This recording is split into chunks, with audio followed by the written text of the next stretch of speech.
Hello and welcome to our fourth season of interviewing the best and emerging hip hop artists, garden interests from homestead to commercial agriculture and bourbon whiskey distillers.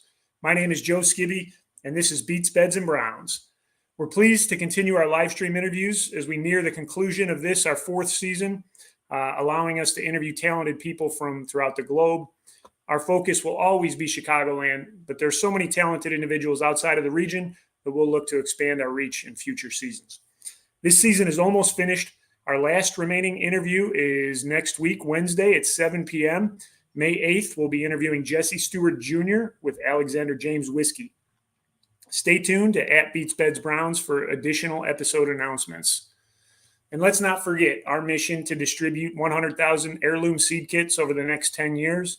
We want to introduce people to growing their own food and realizing how easy it is to get started. Whether you've got acres or just a balcony, you can start growing your own food. To date, we've given out over 2,500 seed kits across the country. Tap into our social media channels, Facebook, Instagram, TikTok, and YouTube @BeatsBedsBrowns. Make sure you subscribe on your social media of choice to get notified of our content releases, and please participate in the comments section throughout our content. We want to hear from you. Welcome to those of you joining us after the live taping. We see you. And now we're excited to introduce Joel Q. Hailing from the city's south side, Joel Q isn't just a hip-hop artist. He's a lyrical maestro, weaving stories of resilience, hope, and the raw realities of urban life into his beats.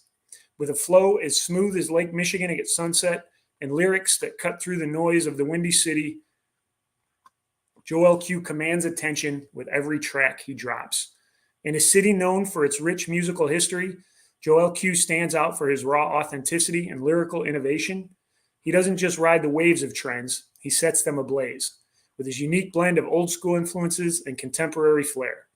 Whether he's spitting fire in the underground scene or gracing the stage of iconic venues, Joel Q brings an unmatched energy that leaves audiences craving more. But Joel Q's impact extends far beyond the confines of the Chicago skyline.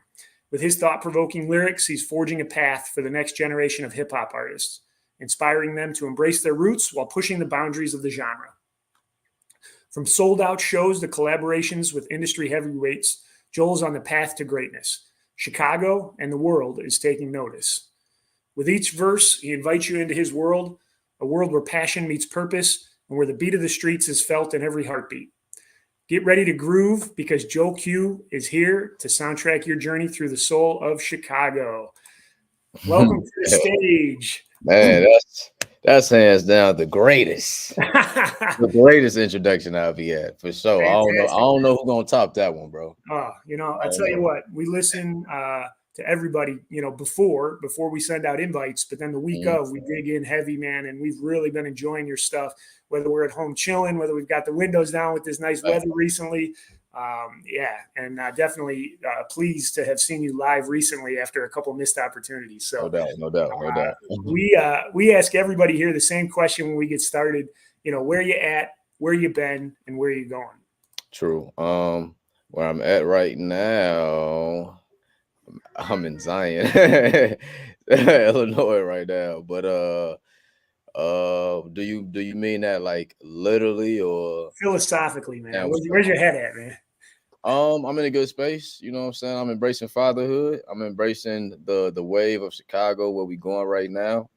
Where I've been is, man, long journey.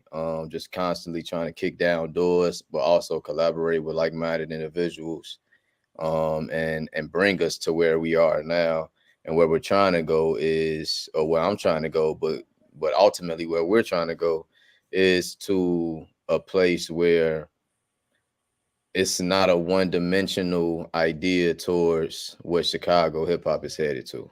Yeah, or should I say? Because we've been there already. They just haven't seen it. So above and beyond the search results for sure, man. It's there's just been a local scene, and we've had the pleasure of interviewing a number of members and representatives of that scene, and it really is just a scene of positivity and welcoming, and not only cultural appreciation, but then the appreciation for the artistry going on right now. Absolutely. Can you talk to a little bit about how that's been a shift recently? Yes, I can. So for me, from my perspective of it, because like everybody got their own story of how they came to know people and all that. So I feel like my my perspective of that would probably better help answer the question.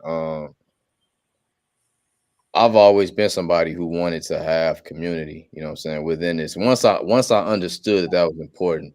So I guess you could say shout out to Boz from Dreamville because he came to Chicago. Omen had an event and I'm not a huge talker and what like it's social like when we outside anything like that, especially if I don't know nobody. It's not like I'm like I don't want to say nothing to nobody. I'm just observing. I'll be in the cut chilling. If somebody says something to me, I'm going to respond and have a conversation. But for the most part, I just be out the way. So when I was at Owens event, this was like 2014, maybe even 13.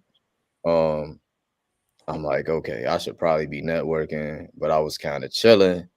And Boz just so happened to be, it was kind of tight in there. And Boz was like literally on my shoulder. I'm like, you gotta say something to him, bro. You gotta say something.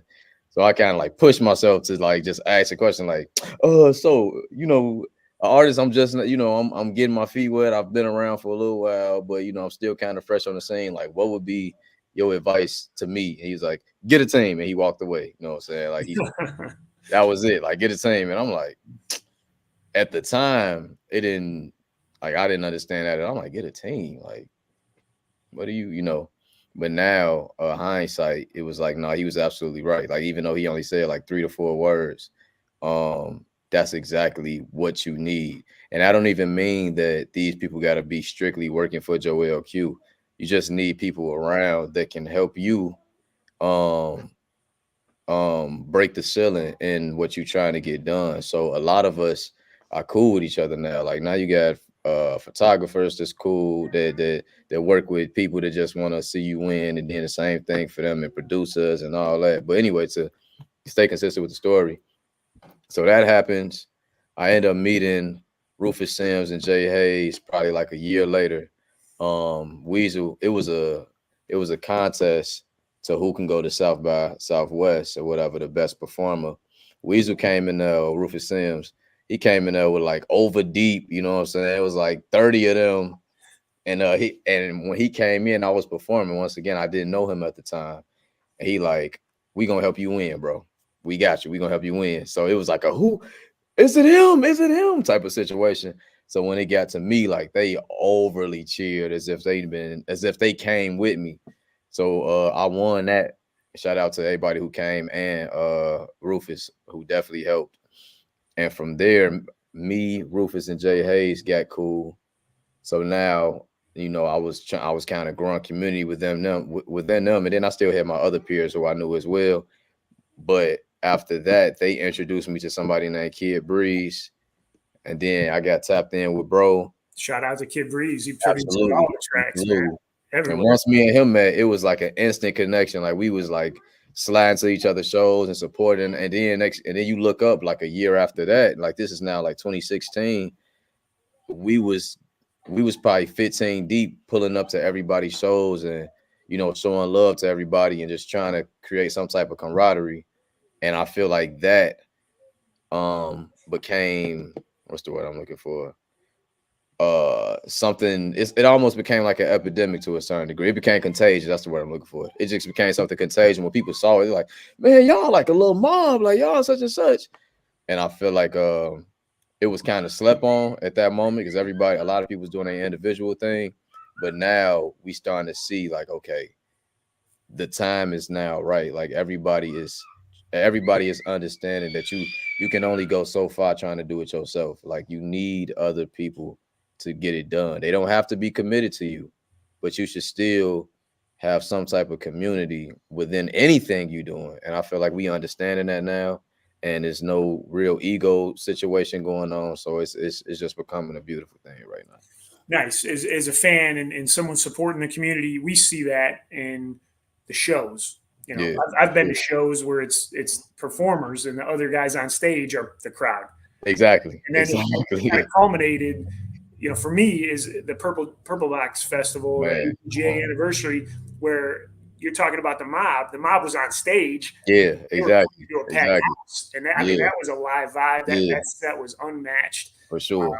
As Jay Hayes and Rufus were on stage, and that was kind Hmm. of peaking there. But you had Panamera P, you had Absolutely. Jilla, Yeah, Heavy Crowns perform, Manny Jordan. yeah, I mean that was a unbelievable yeah, that set, was not crazy. only for the That was cost, crazy. but just a moment in hip hop history that Sure, for sure. would be tough to match. And Yeah, and we all been knowing each other at least for like the past 10 years. So it's good to see like, wow, look what we doing right now. Look at that's it's coming. crazy coming out of Yeah. COVID, right? So I started this 4 years ago as a way to Hmm. re-enter my hobbies and interests. And we started AM Early Morning and Julian Yeah, Love and yeah. Preston Albert, some other guys, from outside the city. So as we, then next year we had Jujilla and Facts. me, Facts. me is someone just tapping in, but then to see all you guys working together and Hmm. all the collaboration, we almost got that Chicago Greats live. I was Yeah. so close, man. No doubt, no doubt. It's But just coming so along. it's all friendly, and you guys are just doing work and putting stuff Yeah, out. Is that's that the it, bro. goal? Like put out as much as you can now during the Hmm. peak of your creativity, and Yeah, but that's exactly what it is. Like everybody just pitching in, you know what I'm saying, and understanding that we can cross demographics, and with doing that, the ones who need to see this, they will see it because it's too much. It's only natural. If one person knocking on your door, you may be able to ignore them, but if you got 30 people knocking on the door, you probably need to see what's going on. So, you yeah, know, yeah. So talk about that. Are you still employed as a special educator? Is it? absolutely, Yeah. yeah, So you absolutely, got the full time job. You're grinding yeah, for nonstop with sure, the creative. for sure. Talk about how streaming has changed the game and merchandise sales and Man, performances don't seem to be a large revenue generator, but that's where you turn people on. And talk yeah, about the balance of those three as well as maintaining a full-time job. for sure. Well, shout out to my old man, because he's like the ultimate hustler, like the ultimate hustler. Till this day, this man got like 5 jobs. So working has never been a problem for me.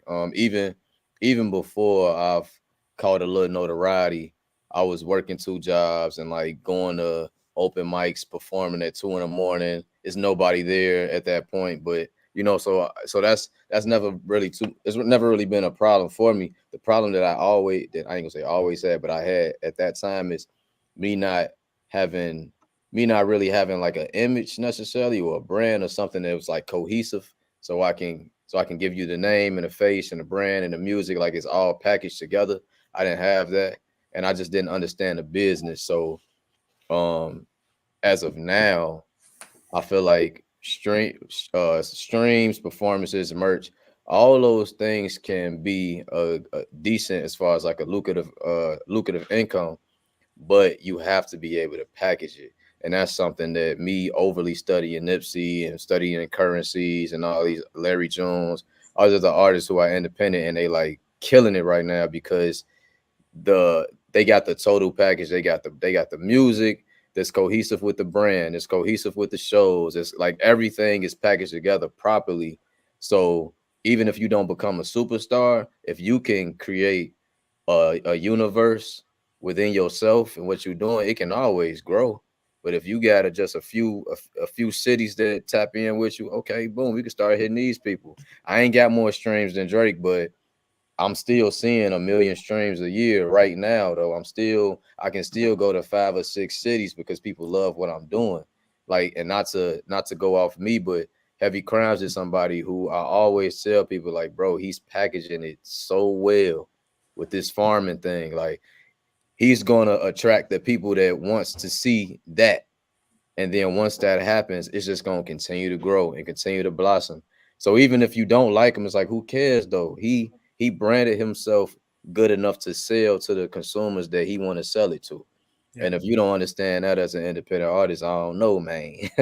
Well, and talk about the depth of that because it absolutely ties into the team that you mentioned earlier with the Hmm. photography and the videography and getting the audio clips uploaded. And Hmm. you're one of the artists that one of the reasons I enjoy is because you have hours of content on like a Very Spotify. true. Right? Thank Sure, you. that transcends into YouTube and SoundCloud and other things as well. But if you don't have that packaged and you don't have the full discography and the full brand in on one channel, and this is other artists we've interviewed, you know, I Mhm. got to sample a little bit here and sample a little bit here, Yeah, and yeah. maybe that's ownership rights and managed versus independent and some of the other things that come into play for that. But definitely is a streaming artist. You don't have to be Drake to make a living doing it. Nah, you don't. You just gotta everything is for sale. Like no matter what we doing, we're selling it. You know what I'm saying? A pastor, whatever is selling hope. You know what I'm saying? Like I'm selling raps. Like everybody is selling something. So you just gotta know how to sell it. You know what I'm saying? That's why somebody like Jay-Z is as big as he is, because he understood who he was and he sold it. You know what I'm saying? Greatly. He did everything that needed to be done, but also he had great businesses outside of that. 50 being the same, Drake, like all these people just packaged themselves properly and gave it to the people, and they bit off it. You know what I'm saying? But yeah, well, that's me. Yeah, yeah. I was looking. I'm like, any noise notifications going on? Sorry. Um, so that's a huge piece of it, right? And then you talk about the managed versus independent and all the Mhm, administrative work that goes in, not just being mhm. a craftsman and building the songs, but then managing that. And I know you had a first wave where you caught a wave, and then that subsided, and now you're catching another wave. So Absolutely. about how managed versus independent plays into your day to day. Um, for me, I feel like, and I tell a lot of artists this: if you're not at a point where you just like high demand, household name, like having a manager, that really just be like something that you wanted personally, because you really don't need it. Like, like you got like a few followers, you can only get a few people to come to your show. Why do you need a manager right now?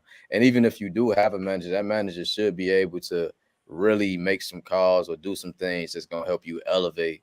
And then even on top of that, are you packaged enough for them to even do the work that they do? So for me, to answer your question though, um, because I studied the game and I fell on my face so many times, I just understand that a lot of this work can be done by myself.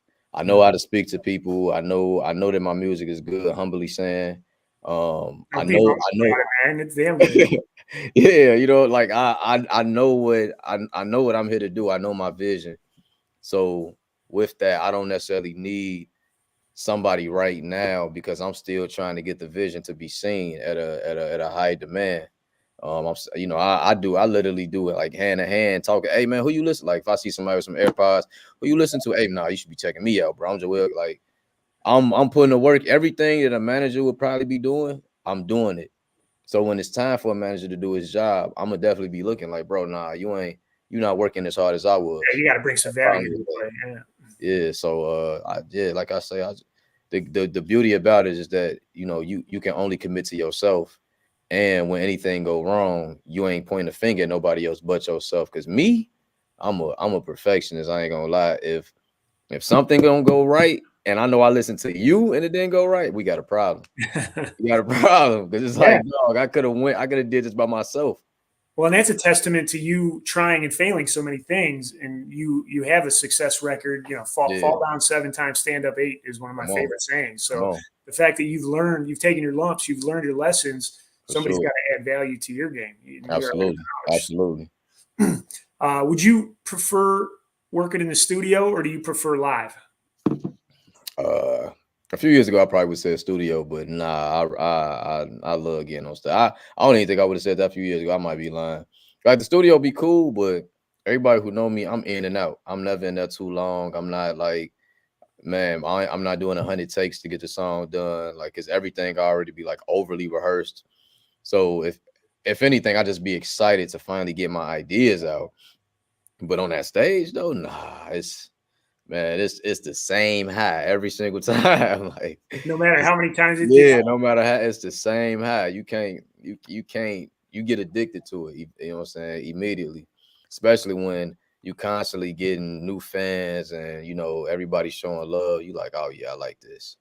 But I just try to I try to live in a moment, but it's always okay. What's next? So that just kind of keep me humble. Like, all right, bro, good show tonight, but we got to go further. So yeah.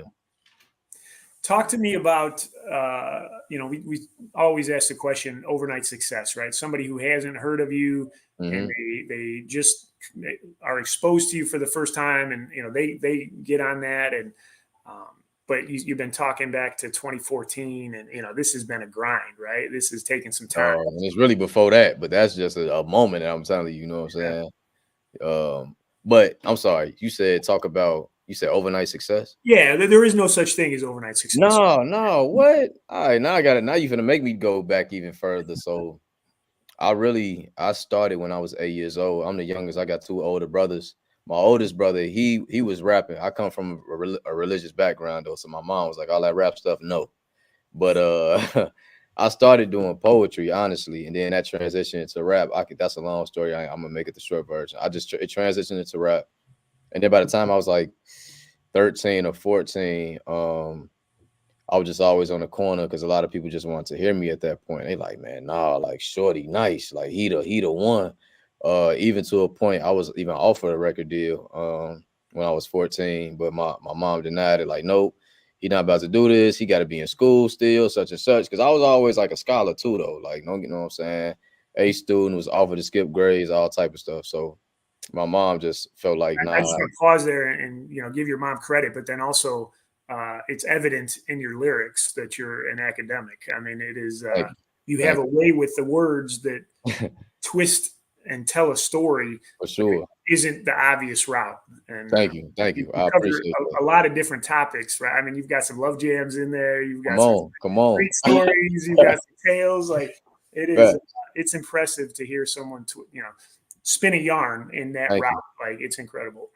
That's dope. You even say that, even with the love joints, because honestly, because I was so young doing it, and at that time, I felt like you couldn't be a young rapper saying anything else but like love stuff. I was just trying to get in the game on some Bow Wow, like nothing but girl songs. So that type of music, I've always knew how to do because I'm like, if I'm gonna get signed, they probably gonna make me be like the next Bow Wow. So I 13, 14, I had like hundreds of those songs. I was talking about everything else, but I had a lot of those because I felt like they wasn't gonna let me talk about anything else. They ain't gonna let me like talk about the streets because I'm so young. Even though nowadays these kids saying anything, but that's a whole nother thing. But anyway, to stay on topic, uh, you know, like I say, 14 was even offered a record deal. That didn't happen all through high school. It was so many ups and downs, and I ain't gonna lie. I even got to a point I was like, I'm cool. Like I'm just going, like I'm good. You know, I'm not straight A, but like A and B student. I got a good GPA. I'm gonna go to college. Like I'm fine. I'm just gonna sit in here. Maybe rapping is just a hobby for me because it didn't seem realistic, and I had no clue on how to even get the attention. Because even with the record deal that might have happened or that could have happened, should I say, that only happened because the guy was talking to one of my neighbors. You know what I'm saying? They was real cool. It's not like I went outside and was just like chasing for something to happen. It just so happened that they knew one of the neighbors. So after that, I've never got no, I never knew anybody that was in music. I haven't even been, I didn't even go to a studio until I was 17. And that wasn't even on my own doing. That was because somebody that I knew was like, you need to be in here. Like, I'm gonna help you because she was rapping too. She still rap, you know what I'm saying? Shout out Nina. She the one who put me in the studio. And then after that, that changed everything. I'm like, oh my God, this is crazy. And that's like 2011. So, here we are now. Was And streaming even an option in 2011? not at all. Not at all. I think the closest thing to streaming was like Dat Piff, my mixtapes, live mixtapes, you know what I'm saying? And Yeah. even like the reaction value of those things was like crazy. Like somebody saw you on Dat Piff, they're like, oh, not knowing that all you gotta do is make an account and put your music on there. But we didn't know. Everything was new. So I mean, yeah, streaming really has helped, independent the artists making a name for themselves to for be able sure. to get found and get For found sure. across a larger Yeah, national or international audience. So kind of changed the absolutely. game. I agree. I agree wholeheartedly. That's definitely something that um I appreciate because man, like South Africa been showing a lot of love. France been showing a crazy amount of love lately. I'm just like, man, these places I've never even been to. You know what I'm saying? They in my DM, man, bro, this is my favorite song. And so I'm like, yo, that's insane. So And we know there's a lot of different ways to get into those audiences loops, right? So mm-hmm, you can do the paid route, you can be on for a sure. playlist, you can do social media. How are you managing that, and to what level to be able to get connected to these international audiences? Man, if I'm be honest with you, I don't have the answer to that. I just I just put the work in, bro, and wherever it travels to, that's just what it is. And I just be prepared to say thank you. I don't have a blueprint on that part though. That's phenomenal and amazing that talent still wins, right? For You sure. can still, by word of mouth, be able to Hmm. make it. And I know you mentioned, that you got away from your poetry beginnings, but Yeah. that's not entirely accurate because you were recently recognized by Cook County. Is that right? That's crazy. That like I did not plan that at all. That wasn't on the bucket list. That wasn't on the goal list. It just kind of happened. But I was glad it happened because it did bring me back to what I originally did. And if I'm being transparent, the only reason why I began to do poetry was one because of my first grade teacher. But once again, that's a long story. I'm not about to do all that. But I knew that my mom would approve of poetry opposed to approving of raps. I'm like, all I gotta say is these are poems, and I just can't say these raps. And then it just kind of happened with there. But funny story about Isn't it the amazing the semantics, not only to your mom, but to people in general?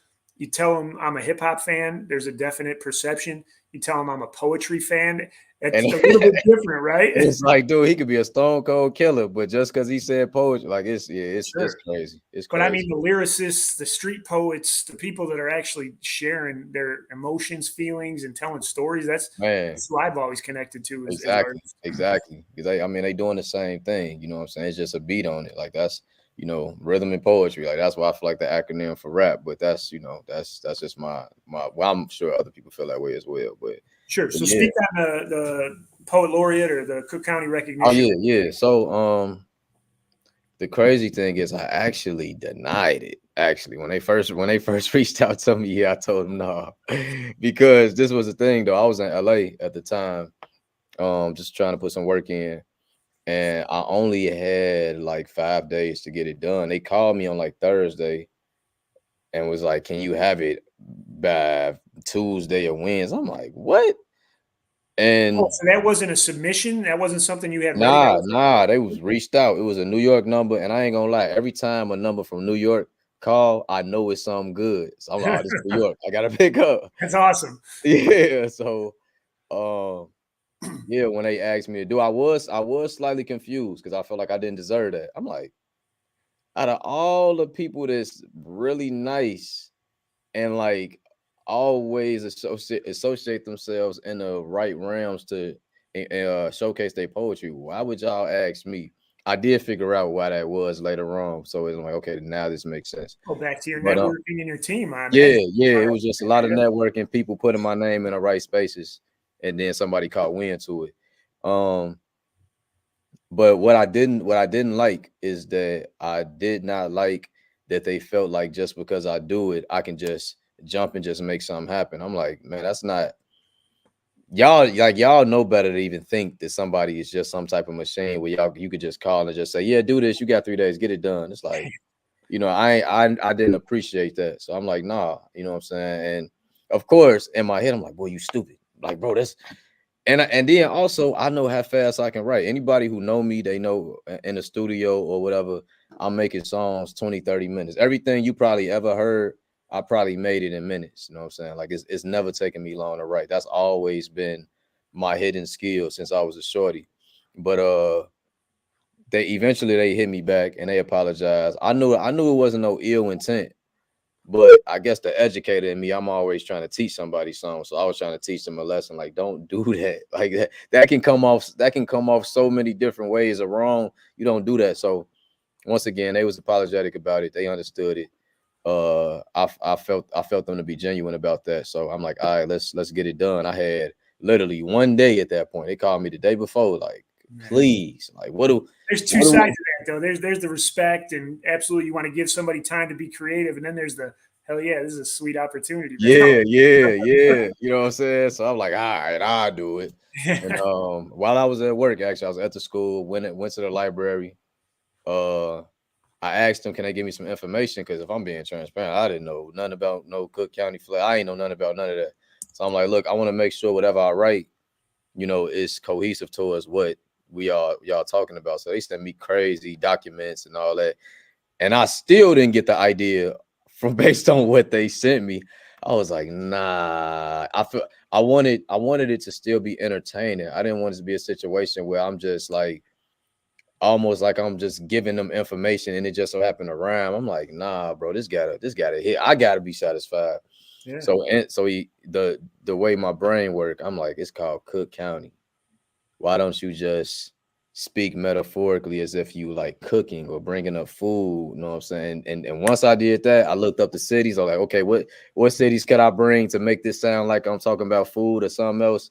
And then it just worked out. I was done. I'm talking about, I don't even think that was 30. I probably was done in like 15 minutes. Instantly, I called back like, I got it. She's like, are you serious? I'm like, yeah, I'm done. That's it. It's done. I'll be there tomorrow. So not knowing track in your mind, then it's just full speed ahead. Yeah, it's a wrap. It's a wrap. As long as I got some type of direction, yeah, it's over with. So yep. And I had no clue that it would go, because they didn't, when they asked me to do it, it was literally just like, we just want you to perform this, that's it. But when I did it, one person told me that day, like, I think we're gonna use this poem just period, like this gonna be it. But they was laughing about it. So I'm like, right, yeah. And then 3 months later, they called me and emailed me like, nah, this is really the official poem for Cook County. We about to have I don't want to say a party because that's not a party, but ceremony. We're gonna have a ceremony about it. You all, you know, you welcome such and such. We're gonna put it in the archives. I'm reading like a 15-minute poem, bro. like yeah. So yeah, it's crazy. I'm happy about it, but I'm happy because, you know, I did it and that's real cool. But I think I'm most excited because the unfortunate truth is being a black man, it's hard to trace my steps. It's hard to trace back on like, who was my great grandfather? Who was these people? And I ask those questions all the time. And my parents, they never know. Nobody never knows. You know what I'm saying? Even though they parents were around, it seemed like we just don't ask. Like, okay, well, who's my granddad? What was he like? And who was before him? But I think just because post-slavery allowed some people, well, didn't allow people to open up, they just were so angry. Like, I don't want to talk about it. So because I have something, yeah, my great grandchildren may not know who I am, but they can always come to Chicago and be like, that's my great granddad though. Like, he left that. And based on the way it's presented, he might have been a witty dude. He might have been like, I don't know what he was like, but he got something. It's a connection to the timeline. Yeah. So that's what I'm most proud of. Like, dang, bro. Like, I really have something that's gonna be here forever that didn't have nothing to do with what I was really aiming towards. Kind of, it do, but it don't. You know what I'm saying? So yeah, that's what I'm pleased. Congratulations, man. That's incredible. Thank you. So this is a little bit like off that. We were just on a really nice connected moment there, and I got to go. You know, you mentioned work. You mentioned working a couple jobs, and then we were doing some research, listening to one of the podcasts you were on. You're talking about working with Panamera P while you worked at Walmart. Yeah. You're like, I took off, and you know, it was 2 hours later. I came back from the studio. Yeah, I got to know what happened to the Walmart job after. Yeah, that. I should have got fired, bro. I should have got fired so many times at that job, but it was sweet, bro. It was, oh my God, it was so sweet. Shout out Walmart, low key. But first of all, me and P is from the same area. Like, I've been knowing P for a long time. So it was funny because when I first found out he rapped, he like, don't tell nobody, bro, because I was walking out the studio and I said, I'm like, bro, what you doing here? He like, I rap, bro. I'm like, bro, stop. Like, come on, man. Like, you know what I'm saying? P ultimate hustler too. You know what I'm saying? So it's like, bro, for real. He like, nah, don't tell the hood though. Don't tell the hood I'm rapping, bro. I'm gonna come out. I'm gonna put a song out eventually. Just don't say nothing. I'm like, all right, whatever. Literally underground. Yeah, exactly. So eventually he popped off and it was cracking. But anyway, he was working on his project and he had sent me the beat. And he know how fast I be making music. He like, man, go ahead and cook up, bro. I know I'm finna be in the studio in a couple hours. Go ahead. And I'm like, bro, I'm at work, dog. Like, Can't help you. yeah. But he like, man, I'm about to turn the project in, though, man. I just, I need a little bro to woo woo. So eventually, I'm like, all right, I'm finna try to figure out how can I get to the studio. At that time, I was really, really, really broke. So clocking out or trying to leave early, I'm like, no, I gotta get every penny I can make. I can't just. So I'm like, man, I need to really figure out what I'm gonna do. And I was like, fuck it. Like I'm just about to make this song here. I'm about to leave. Hopefully they don't notice me because it was really, really busy that day on top of that. And it's not like I worked as a cashier. I worked in the department. So I may not be around, but that don't mean that I'm not in the store. Yeah. So I'm just like, okay, if I go on break and they don't see me, they just know I'm on break. As long as I get back at a decent time, nobody would know that I left. And no matter what job I had, I always maintained a good rapport with managers, everybody. I've never had like I've never been fired before. I've never none of that. So I'm like, I might be able to get away with murder on this one. So I just tried it and it worked. I came back, nothing happened. Everything was cool. Hey, I just need you to. I'm like, yes. You know what I'm saying? So, yeah, bro. But that's once again, bro. That's just like I don't encourage nobody to do that, but you gotta want it. You gotta want it bad enough. And I'm also somebody like I love doing things that I know I'm gonna enjoy telling the story. So I'd be like, if this gonna make out to be a good story, I'm probably gonna do it. You know what I'm saying? So Absolutely. And you had a little bit of warm up time on that one. Panamera P gave you like a heads up, but are yeah. you constantly in a journal? Are you writing stuff down or it comes to you, pre studio, or are you documenting those thoughts? Sometimes I write down like dope metaphors. If I have if I just randomly just think of it, I'll write it down. But it's crazy because a lot of those lines I never use. But just in case I just maybe need some type of inspiration, I'll probably do that. But not like I used to. Like when I was like 11, 12, 13, 14, 15, like I was writing like crazy, like all the time. I always tell people like I may have been wittier then than I am now because my style changed. Like I was big on metaphors. Every line had a bar in it and stuff. Like not to say that the lines I got now don't, but I try to be more direct when I write now. You know what I'm saying? And sometimes if I really want to show you what I'm capable of, then I do it. But for the most part, I just try to just give it straight into your hand. Like almost like the way Pac deliver, but I still want to show like the wittiness. I still want to pull words and stretch them as much as I can, but I want to bring it straight to you so you don't have to think about it. You barely got to replay it. It's like, nah, I do want you to replay it, but you don't have to replay it to like, did you hear what he said? It's like, nah, I gave it straight to you, dog. I Yeah. might have twisted it a little bit, but you should have caught that. It weren't too much on that, so yeah, And yeah. I think there have been studies going back to Mozart and Bach. Like there's periods of incredible productivity and creativity in a lot of creative disciplines. You've been able to maintain a discography and lyrics over decades now. Yeah. Can you talk to me about if it gets harder as you get older, or if you just write about different things and the creative process is still maintained? So that's what I was scared of at one point in time. I was scared that when I get older that I wouldn't be as creative. What ideas just wouldn't hit. And honestly, it kind of goes back to what I was saying. Like when you just got a direction of where you want to go and the people that you want to sell it to or whatever, that honestly gives you more ideas. I feel like as long as you got a foundation, it's just easy to just keep stacking on the foundation. Like even something as simple as I'm always speaking metaphorically or trying to give an example, but even something like the iPhone, like they knew exactly what they was doing with the iPod. You know what I'm saying? And they just continue to just stretch the idea. What else okay, let's make it bigger.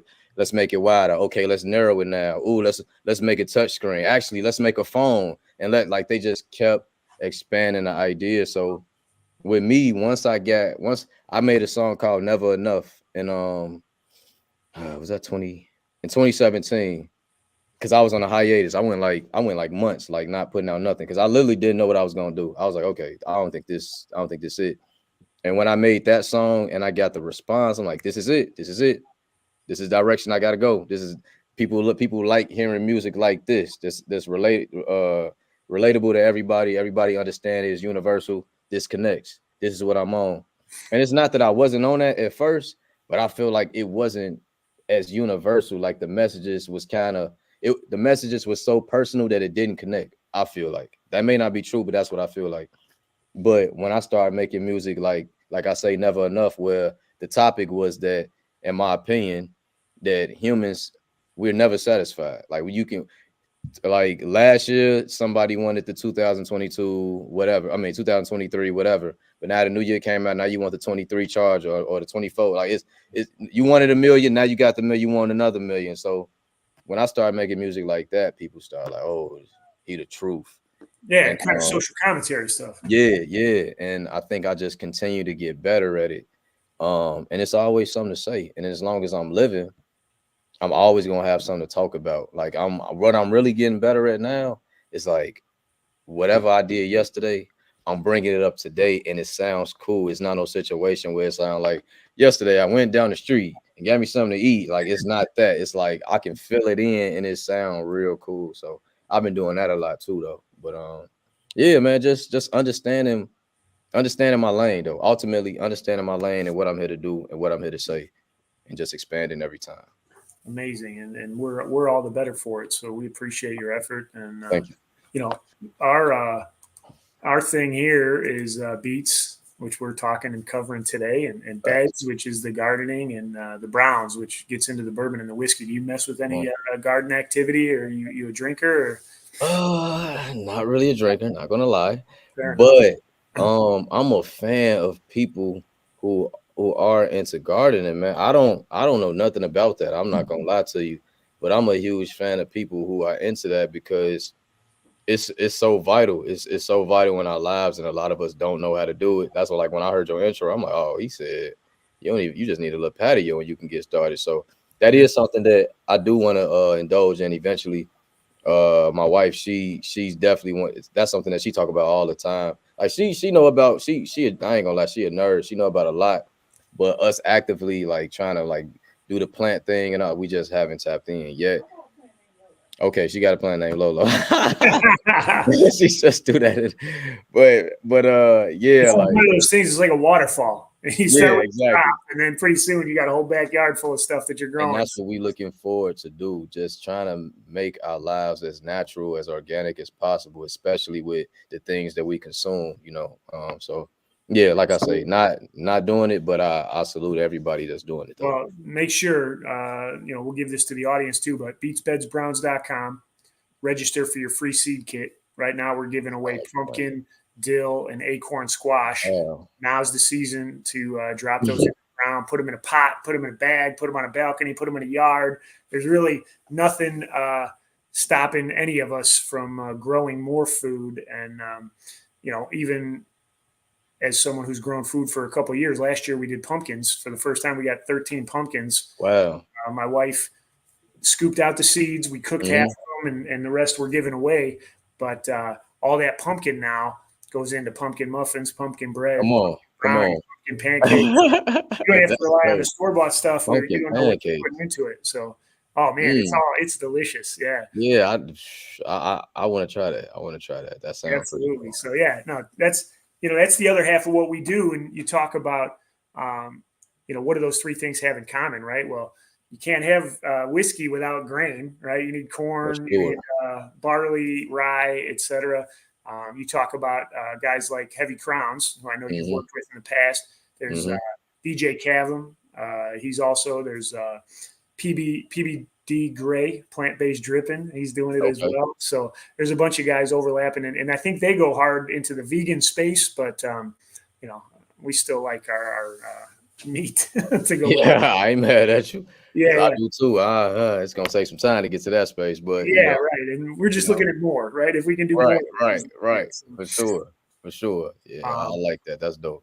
But I've enjoyed the conversation. I don't know if you're ready or if you've watched any other episodes, but we've got hard hitters and wig splitters. It's a quick quiz, quick answer, yes or no, do or die kind of thing. And if you're ready, we'll launch into it. Come on, let's get it. Let's get it done. All right, hold on here. All not that one.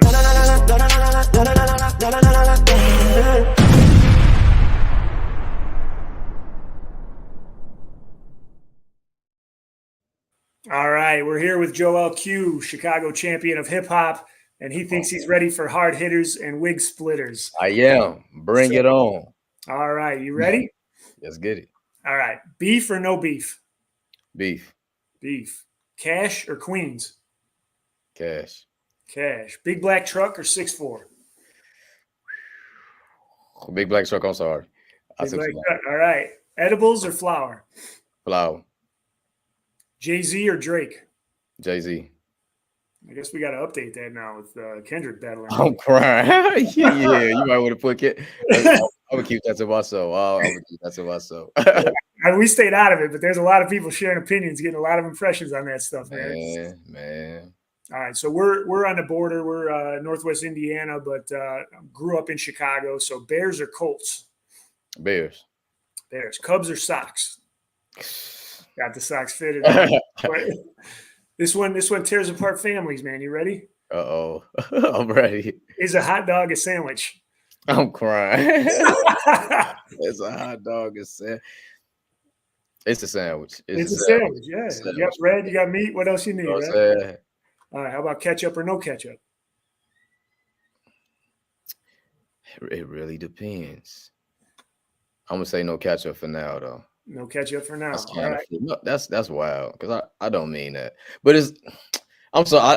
I know I don't. It's a tough one, man. People are black and white on this issue. Like I'm a gray area guy too, man. I can do some mustard with some relish and all that, and no ketchup is fine. But it's just like it just better not be plain. So I don't want to rule it out, you know. Like I'm not for sure. at all. Yeah. So I'm gonna say no for now. No ketchup for now. Caveat. Mm-hmm. Hot or mild? Mild, no question. Oh, actually, okay. So I'm thinking of hot sauce or mild sauce. But if you're just talking about spices, nah, hot. Yeah, yeah. Jordan or LeBron? Jordan. What? I know. How about Marvel or DC? Marvel for sure. Yeah, Marvel Enterprise. Vanilla or chocolate? Vanilla. All right. Joel Q has survived the gauntlet. He's come through. We're ready, man. This is unbelievable, and I appreciate your time.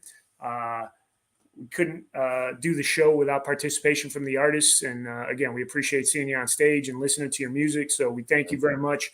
I'm going to pull you out, close out the show, and then we can cut it up a little bit afterwards if you're all right with that. Cool. Yep. And I appreciate you as well, man. Sounds good. Anything to say before we close out?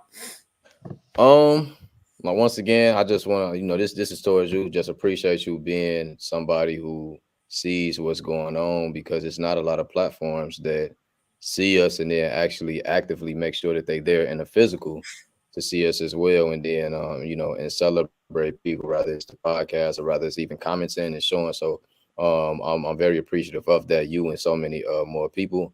Outside of that, if you don't know me and you watching this or you're going to see this later, I am Joel Q. You can follow me at _JOELQ. Go through the catalog, type my name on Google, it'll pop up. I ain't trying to sound famous or anything like that. Music, you name it, Yeah, you look it up, it's there. You know what I'm saying? So yeah. Absolutely. Well, again, thank you for your time, and we'll jump in a minute. For sure. All right, take it easy, Joel. Yep, you too. All right. Beets, Beds, and Browns is an ag advocacy brand focused on educating people on how to eat healthy, sustainably, and inexpensively. Start your gardening journey today and grab your free seed kit at beetsbedsbrowns.com. Currently selecting from pumpkin, acorn squash, or dill. You can listen to our thoughts via our video podcast on YouTube live Wednesday at 7 p.m. and or your streaming venue of choice. Follow our progress on your social media of choice using the hashtag 100K in 10 years or directly via Beets, Beds, and Browns. We couldn't do what we do without the artists, distillers, and garden advocates, and more importantly, the fans. So we thank you for your time and happy planting.